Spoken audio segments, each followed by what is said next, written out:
नमस्कार दोस्तों, आप सभी को मेरा प्यार भरा राधे राधे।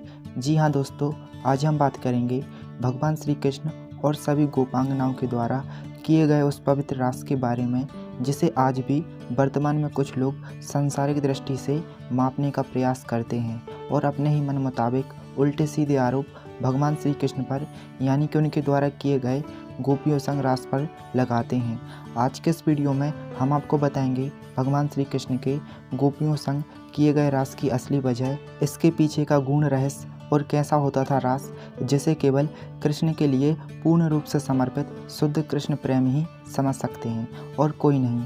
जैसा कि दोस्तों हम सभी जानते ही हैं, आज भी निधिवन में हमारी युगल सरकार सभी गोपांगनाओं संग रास रचाने आते हैं। लेकिन अगर अब हम द्वापर में हुए उस पवित्र रास की बात करें तो दोस्तों ये रास शरद पूर्णिमा की चांदनी रात में यमुना किनारे एक वन में होता था, जिसे देखने के लिए सभी देवतागण भी ललायत रहते थे। और ये रास कामयुक्त रास नहीं था, ये रास तो भक्ति कृष्ण के लिए गोपियों के निस्वार्थ पारिशुद्ध प्रेम से परिपूर्ण था। और भागवतम के अनुसार तब श्री कृष्ण मात्र 8 वर्ष के थे और बताया ऐसा भी जाता है कि इस रास में 90 वर्ष तक की गोपियां भी शामिल हुआ करती थीं, क्योंकि सभी गोपियों ने माँ कात्यायनी से भगवान श्री कृष्ण को अपने पति रूप में पाने की इच्छा प्रकट की थी।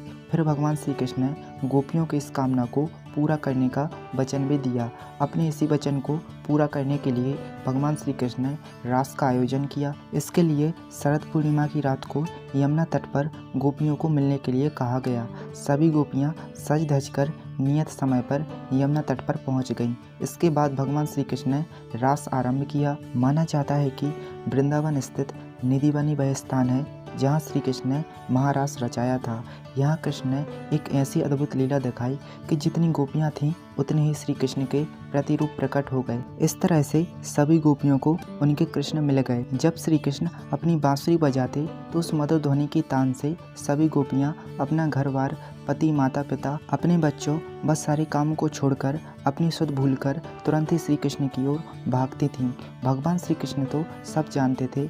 जब गोपियाँ श्री कृष्ण के पास पहुँचती तो वे सब उनसे कहती, हे प्राणनाथ, हे मुरलीधर, हमें पता है कि आपने ही हमें बुलाया है, इसलिए आप हमें अपनी शरण में ले प्रभु। तब श्री कृष्ण बेहद सुरीली आवाज़ में अपनी बांसुरी बजाने लगते और फिर रास आरंभ होता था।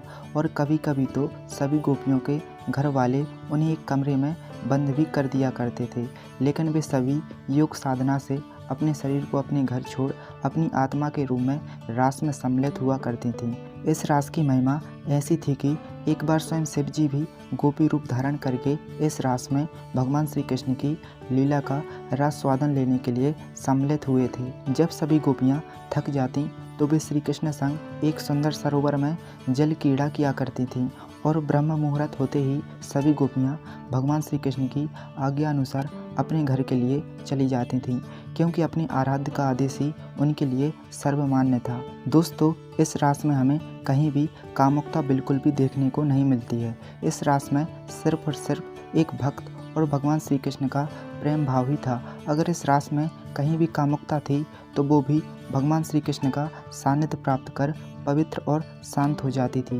वास्तव में रास का मतलब ही है आनंद और आनंद का मतलब है श्री कृष्ण। तो दोस्तों ये थी उस पवित्र रास की महिमा, जिसमें सम्मिलित होने के लिए देवतागण भी श्री कृष्ण और सभी गोपियों की वंदना करते थे। दोस्तों आप हमें इंस्टाग्राम पर भी फॉलो कर सकते हैं।